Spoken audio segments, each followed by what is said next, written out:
Hello everyone. जन्म से लेकर मृत्यु तक हमें यही सिखाया जाता है कि हमें ऐसे काम करने चाहिए, ऐसे काम नहीं करने चाहिए। हमारी संस्कृतियाँ ऐसे काम करने की इजाज़त देती हैं और ऐसे काम करने को निषेध मानती हैं। जन्म से लेके मृत्यु तक जो हम संस्कृति सुनते हैं कि हम ये संस्कृत में ये चीज़ें अच्छी कही गई हैं, ये चीज़ें बुरी कही गई हैं, वो संस्कृतियाँ हैं क्या? आज हम इस वीडियो के माध्यम से यही जानने का प्रयास करेंगे। देखेंगे मेलानोव्स्की ने संस्कृत के बारे में क्या कहा है और मेलानोव्स्की के अन्य सिद्धांतों को भी देखेंगे। मैं Shivam Sharma talk on sociology channel पे आपका स्वागत करता हूँ। आज हम मेलानोव्स्की को लेके आए हैं। ये यूजीसी नेट के फर्स्ट यूनिट से टॉपिक है और एग्जाम में भी बहुत क्वेश्चन पूछे जाते हैं इनसे। ये केवल यूजीसी के लिए ही नहीं, असिस्टेंट प्रोफेसर, जीआईसी, पीजीटी अन्य एग्जामों के लिए भी बहुत इंपॉर्टेंट है। चलिए हम मेलानोव्स्की के बारे में कुछ जानते हैं और लास्ट में कुछ क्वेश्चन भी इनसे सॉल्व करेंगे जो हम पढ़े रहेंगे। चलिए देखते हैं। मेलानोव्स्की मेलानोव्स्की का जन्म पोलैंड में हुआ था। पोलैंड यूरोप में है और इनका जन्म हुआ था 1884 में। 1884 में इनका जन्म पोलैंड में हुआ था और अच्छे परिवार में हुआ था। इनके पिता प्रोफेसर थे। हम कह सकते हैं कि मेलानोव्स्की जो है एक अपर मिडिल क्लास फैमिली में जन्म लिए थे और अपर मिडिल क्लास फैमिली में जन्म लेने के बाद जो है इनको पढ़ने का भी शौक था क्योंकि पिताजी प्रोफेसर थे। विद्वानों के बीच में इनका हमेशा रहना उठना खाना पीना हुआ, तो इस वजह से इनका पढ़ने में शौक बना। ये एक बार फ्रेजर की बुक द गोल्डन बो को पढ़े। द गोल्डन बो पढ़ने के बाद फ्रेजर मानव शास्त्री थे, इसलिए इनका आकर्षण ये इतना प्रभावित हुए फ्रेजर की बुक से कि वो मानव शास्त्र की ओर रुक गए, मानव शास्त्री बनना चाहे और मानव शास्त्र की तरफ रुक किए। मानव शास्त्र की तरफ रुख करने के बाद काफ़ी योगदान दिए मानव शास्त्र में। उसके बाद समाज शास्त्र की तरफ रुख किया और समाज शास्त्र में तो बहुत ही ज़्यादा इन्होंने योगदान दिया समाज शास्त्र में प्रकार्यवादी सिद्धांत को सेट करने में, उसको एक ऊंचाई तक पहुंचाने में। उसके बाद इनकी मृत्यु जो है 1942 में हो गई। चलिए अब मेलानोव्स्की के बारे में जानते हैं और इनके सिद्धांत को भी जानते हैं। ये है मेलानोव्स्की। मेलानोव्स्की जो है ट्रोवियांडा द्वीप समूह का सहभागी अवलोकन किए हैं। ये क्वेश्चन पूछता है मेलानोव्स्की ने जो है कि किस आइसलैंडर का या किस जो है जनजातियों का, किस द्वीप का जो है कि अध्ययन किया है और कैसा अध्ययन किया है। यह रिसर्च का क्वेश्चन बनता है कि मेलानोव्स्की ने किस प्रकार का अध्ययन किया है। तो मेलानोव्स्की ने सहभागी अवलोकन विधि के माध्यम से संस्कृतियों जो है कि ट्रोवियांडा द्वीप के समूह की संस्कृति के बारे में जानने का प्रयास किया है। वहाँ के जादू टोना, रीति रिवाज, सभ्यता, वो कैसे रहते हैं, कैसे खाते हैं, इन सब चीज़ों के बारे में जानने का प्रयास किया है। चलिए हम आगे देखते हैं। देखिए मेलानोव्स्की ने अध्ययन कहाँ किया है? ट्रोवियांडा द्वीप समूह में सहभागी अवलोकन, 2 साल का सहभागी अवलोकन था। ये मेलानोव्स्की की कुछ इंपॉर्टेंट बुक है। इस बुक को आप देख लीजिए। इंपॉर्टेंट सबसे जो अधिक इंपॉर्टेंट है, जो बार-बार क्वेश्चन में एग्जाम में पूछे जाते हैं, वो है crime and custom in savage society और दूसरा है sex and repression in savage society, तीसरा the sexual life of savage और मोस्ट इंपॉर्टेंट ये क्वेश्चन हमेशा पूछा जाता है, the scientific theory of culture किसकी बुक है? कई बार एग्जाम में आया हो, इसको एकदम ध्यान से याद कर लीजिएगा, नोट कर लीजिएगा। उसके बाद अगली बुक है freedom and civilization. Next book, ये भी इंपॉर्टेंट बुक है, magic science and religion and other ऐसे। ये कुछ बुक जो है कि मेलानोव्स्की की बहुत ही इंपॉर्टेंट है। इन सब सारी किताबों को याद कर लीजिएगा और जो इंपॉर्टेंट बताएं वो तो पूछा गया है और जो इंपॉर्टेंट नहीं बताएं वो भी एक आध बार पूछा गया, नहीं तो भविष्य में जो है पूछने की पूरी संभावना है। चलिए अब मेलानोव्स्की के सिद्धांत के बारे में हम जानते हैं। हम यहाँ देखेंगे मेलानोव्स्की जो है स्टार्टिंग में मानव शास्त्री थे, फिर आगे चल के ये समाजशास्त्र में बहुत ज़्यादा योगदान दिए। मेलानोव्स्की के ऊपर जो है फ्रेजर की बुक द गोल्डन बॉउ का अत्यधिक प्रभाव था, जिससे ये मानव शास्त्री बनने को चाह रखते थे।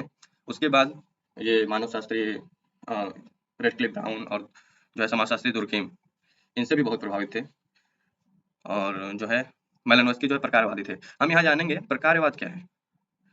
मेलानोव्स्की एक जो है कट्टर प्रकारवादी माने जाते हैं और जानेंगे हम प्रकारवाद है क्या। जब तक हम प्रकारवाद को नहीं समझेंगे तब तक मेलानोव्स्की के किसी भी सिद्धांत को नहीं समझ सकते हैं। चलिए हम यहाँ समझने की कोशिश करते हैं प्रकारवाद क्या है। प्रकारवाद को इंग्लिश में कहते हैं फंक्शनलिज्म। अब फंक्शनलिज्म में जो बना हुआ है फंक्शन से बना हुआ है। फंक्शन का मतलब होता है कार्य और फंक्शनलिज्म का मतलब होता है ये एक ऐसा सिद्धांत है जो ये जोर देके कहता है कि संसार में कोई भी वस्तु, जो भी वस्तु एग्जिस्ट करती है, जो नियम कानून, जो संस्कृतियां जो एग्जिस्ट करती हैं, उनके जो है कि कोई ना कोई कार्य हैं। जिस संस्कृति के कार्य नहीं होंगे वो संस्कृति एग्जिस्ट नहीं करेगी। ठीक, कार्यों के आधार पे जो है आवश्यकताओं की पूर्ति के आधार पे जो है कि ये प्रकारवाद की अवधारणा देते हैं और सबसे ज़्यादा इनका जो जोर है, अब पूरी थ्योरी में देखेंगे, ये व्यक्ति की आवश्यकताओं पे जोर देते हैं कि व्यक्ति की जो चीज़ें आवश्यकताएँ पूरी करेंगी, वो समाज में एग्ज़िस्ट करेंगी, समाज में रहेंगी, समाज उसकी मान्यताएँ देंगी, नहीं तो धीरे-धीरे अपने आप खत्म हो जाएँगी। चलिए मेलानोव्स्की को अपने आगे देखते हैं। इन्होंने सहभागी अवलोकन किया। सहभागी अवलोकन कहाँ का किया? ट्रोवियांडा द्वीप समूह का किया। ठीक, 2 साल जो है कि सहभागी अवलोकन करते हैं ये इनको जो है डायरेक्ट क्वेश्चन यहाँ से पूछा जाता है। प्रकारवादी विचारक कहते हैं और ये व्यक्तिवादी प्रकारवादी हैं। कैसे प्रकारवादी हैं? व्यक्तिवादी प्रकारवादी। रेडक्लिफ ब्राउन वो भी प्रकारवादी हैं, लेकिन वो समाजवादी हैं। वो समाज को लेके अध्ययन करते हैं और वहीं मेलन-मस्की जो है व्यक्ति को लेके अध्ययन करते हैं। ये व्यक्ति की आवश्यकताओं को या समाज में किसी भी नियम कानून या संस्कृति का व्यक्ति पे प्रभाव देखते हैं। ये जो है सांस्कृतिक प्रकारवादी और जैविक सांस्कृतिक प्रकारवादी भी इन्हें कहा जाता है। चलिए हम देखते हैं मालिनोव्स्की का जो है कि संस्कृति क्या है, मालिनोव्स्की संस्कृति किसे कहते हैं। संस्कृति है क्या? पहले तो ये जान लेते हैं, जनरल वे में जान लेते हैं संस्कृति है क्या? संस्कृति जो है जन्म से मृत्यु तक जो हम कार्य करते हैं, जैसे रहन-सहन जिस तरह जो है कि ढलते हैं और उससे जो नियम बनते हैं, उसी को संस्कृति कहते हैं कि हमें ऐसे आचरण करने चाहिए, ऐसे चलना चाहिए, ऐसे पहनना चाहिए, ऐसे खाना चाहिए। तो मालिनोव्स्की क्या कहते हैं? उनका क्या विचार है संस्कृति के बारे में? मालिनोव्स्की कहते हैं, संस्कृति मानव का वह साधन है जो मानव की आवश्यकताओं की पूर्ति करता है। संस्कृति क्या है और संस्कृति क्यों बनाया गया है? संस्कृति बनाया गया है मानव की आवश्यकताओं की पूर्ति करने के लिए। अर्थात जो नियम कानून या जो सांस्कृतिक तत्व मानव की आवश्यकताओं की पूर्ति नहीं करेगा, वो जो नियम कानून या जो सांस्कृतिक तत्व मानव की आवश्यकताओं की पूर्ति नहीं करेगा, वो संस्कृति नहीं कहलाएगा और ना ही समाज में एग्जिस्ट करेगा। समझ में आया? चलिए हम आगे देखते हैं आवश्यकताओं का सिद्धांत। मालिनोव्स्की आवश्यकताओं का सिद्धांत देते हैं। मालिनोव्स्की बताते हैं कि समाज में कोई चीज़ एग्जिस्ट तभी करेगा जब वो व्यक्ति की आवश्यकताओं को पूरा करेगा।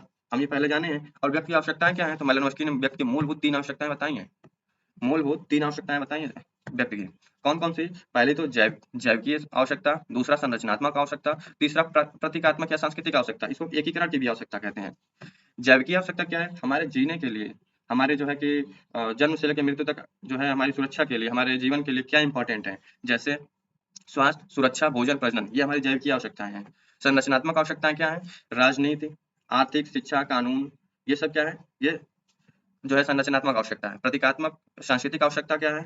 जादू, टोना, कर्मकांड, कोई भी खेल-कूद जो हम प्रतीकात्मक रूप से यूज़ लेते हैं, उसे जो है कि हम प्रतीकात्मक आवश्यकताएँ कहते हैं। यहाँ हम ये समझने का प्रयास करेंगे, डायरेक्ट यूजीसी नेट का क्वेश्चन है कि व्यक्ति की 3 आवश्यकताओं के बारे में बात किसने किया है? या मालिनोव्स्की ने व्यक्ति की कितनी आवश्यकताओं को बताया? ठीक, इसको हम जान लेंगे और इसको नोट कर लीजिएगा, ये बहुत इंपॉर्टेंट है। तीनों आवश्यकताओं के बारे में जो है कि यूजीसी नेट में पूछा हुआ है, यहाँ से क्वेश्चन बने हुए हैं। आगे हम पढ़ते हैं धर्म और जादू। मालिनोव्स्की के अनुसार धर्म क्या है और जादू क्या है? मालिनोव्स्की धर्म और जादू को बहुत ज़्यादा जोर देते हैं। मालिनोव्स्की कहते हैं धर्म क्रिया का एक तरीका है। 4 विशेषता बताते हैं मालिनोव्स्की धर्म की। क्या-क्या बताते हैं? क्रिया का एक तरीका, अर्थात हम धर्म में कुछ न कुछ कर्मकांडी कार्य करते हैं, कुछ न कुछ तरीके होते हैं कार्य करने के। ये क्रिया का एक तरीका है। विश्वासों की एक व्यवस्था है। जब तक हम धर्म में विश्वास नहीं करेंगे, तब तक धर्म से हमारी इच्छाओं की पूर्ति नहीं होगी या आवश्यकताओं की पूर्ति नहीं होगी। समाजशास्त्री घटना है, समाज में हो रहा है, व्यक्ति पे हो रहा है, तो ये एक समाजशास्त्री घटना है और उसके साथ-साथ व्यक्तिगत अनुभव है। हर व्यक्ति अपने पर्सनल जीवन में और अपने पर्सनल जो है विचारों के अनुसार जो है अनुभव करता है धर्म को। ठीक? ये जो है धर्म की व्याख्या देते हैं मालिनोव्स्की। अब देखते हैं जादू, मैजिक। जादू क्या है? जादू विशुद्ध व्यवहारिक क्रियाओं का योग है, जिन्हें उद्देश्यों या व्यवहारिक हितों की पूर्ति के साधन के रूप में प्रयोग किया जाता है। अर्थात धर्म और जादू का भी उपयोग हम व्यक्ति आवश्यकताओं की पूर्ति के लिए ही करते हैं। जो है कि मालिनोव्स्की जादू को 2 भागों में बाँटा है।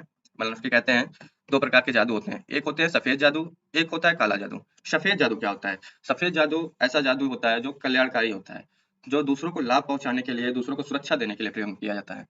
यहाँ पे मालिनोव्स्की कहते हैं कि जब ट्रोवियांडा द्वीप समूह के लोग जंगलों में जाते थे या शिकार करने जाते थे, मछली पकड़ने समुद्र में जाते थे, तो अपने सुरक्षा के रूप में जो है कि ऐसे मंत्रों का उच्चारण करते थे, मतलब ऐसे जादू और ऐसे जो है मंत्र वहाँ प्रयोग करते थे जिससे उनकी रक्षा हो सके।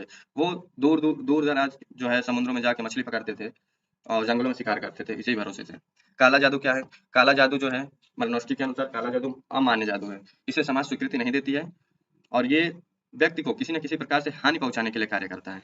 ठीक? यहाँ हम देखेंगे सफ़ेद जादू सामाजिक दृष्टि से कल्याणकारी होता है और इसे सामाजिक मान्यता प्राप्त होती है। वहीं इसके विपरीत काला जादू है, इसका उद्देश्य दूसरों को हानि पहुँचाना है, इसलिए समाज स्वीकृति नहीं देता है। यहाँ तक बात आ गई समझ में? अब हम पढ़ते हैं कूला विनिमय सिद्धांत, जानने की कोशिश करते हैं। यहाँ से भी क्वेश्चन पूछा है कूला विनिमय सिद्धांत क्या है? तो कूला एक्सचेंज थ्योरी क्या है? कूला जो है मालिनोव्स्की ट्रोवियांडा द्वीप समूह में सहभागी अवलोकन के दौरान यह देखें कि एक जो है कि किसी फेस्टिवल में, किसी त्योहार में या किसी सेरेमनी में जो है एक गले का हार जिसमें रेड कलर की मोतियाँ लगी हुई हैं और हाथ का कंगन, ये 2 ऐसे चीज़ हैं जिसको ट्रोवियांडा के अन्य द्वीपों में व्यवहार स्थापित करने के लिए, एक्सचेंज करने के लिए, अपने अच्छे संबंध बनाने के लिए उसे आदान-प्रदान किया जाता है। और उस आदान-प्रदान होता है, वहाँ से एक सामंजस्य स्थापित करने का काम किया जाता है। ठीक? कुल विनिमय को आई होप समझ में आ गया होगा आपको? उसके बाद सार्वभौमिक प्रकारवाद को बताते हैं मेलिनोव्स्की। सार्वभौमिक प्रकारवाद में मेलिनोव्स्की ये कहते हैं कि जो भी वस्तु एग्जिस्ट करता है उसका जरूर कोई ना कोई प्रकार है। और मेलिनोव्स्की जोर देते हुए कहते हैं कि संस्कृति एक ऐसी चीज है जो हर समाज में किसी न किसी रूप में हर जगह पाई जाती है और वो व्यक्ति की आवश्यकताओं की पूर्ति करती है। अब व्यक्ति की आवश्यकताएं क्या है? अभी हमने ऊपर तीन आवश्यकताएं बताएं। जैविक आवश्यकता जो जीवन के लिए जरूरी है, और संरचनात्मक आवश्यकता, प्रतीकात्मक आवश्यकता, ये तीन आवश्यकताएं जो है कि मेलिनोव्स्की ने बताया है। चलिए हम आगे देखते हैं। प्रकारों की अपरिहार्यता।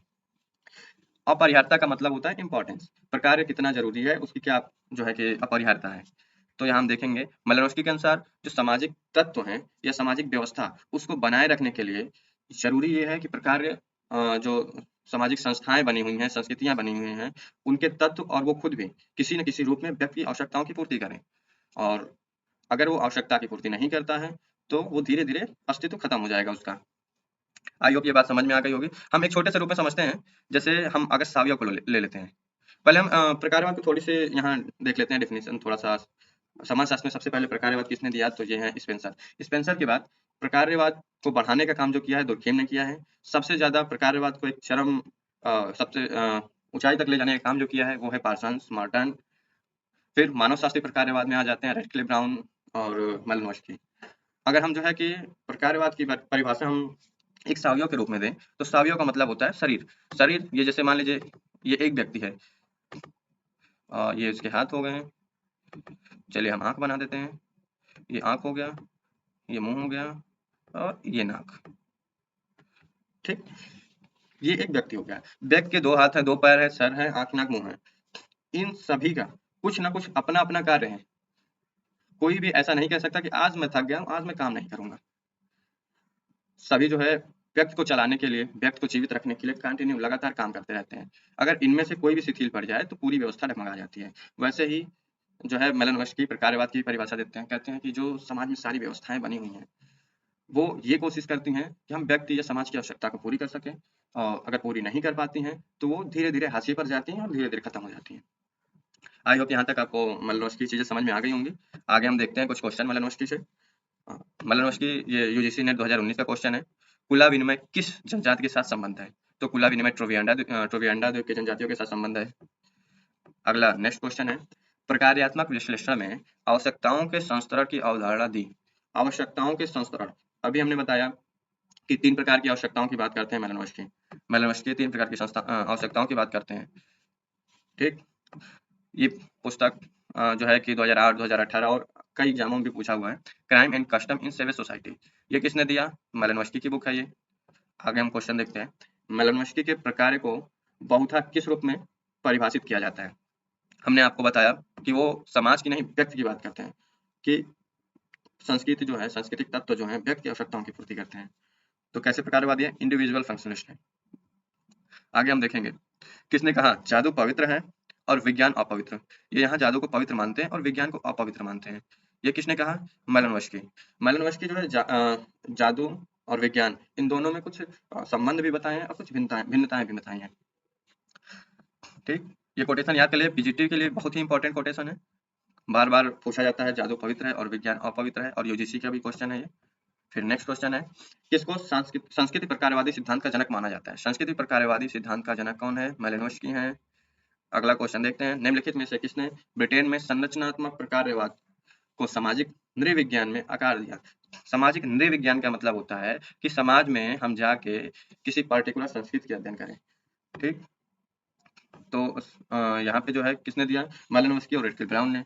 रेडक्लिफ ब्राउन ने जो है समाज के बारे में बताया, समूह के बारे में बताया, वहीं मेलिनोव्स्की ने व्यक्ति की आवश्यकताओं की पूर्ति की बात की। और आज हम जो है कि यहीं अपना जो है लेक्चर समाप्त करते हैं। आगे हम फिर मिलेंगे अन्य वीडियो में। नमस्कार।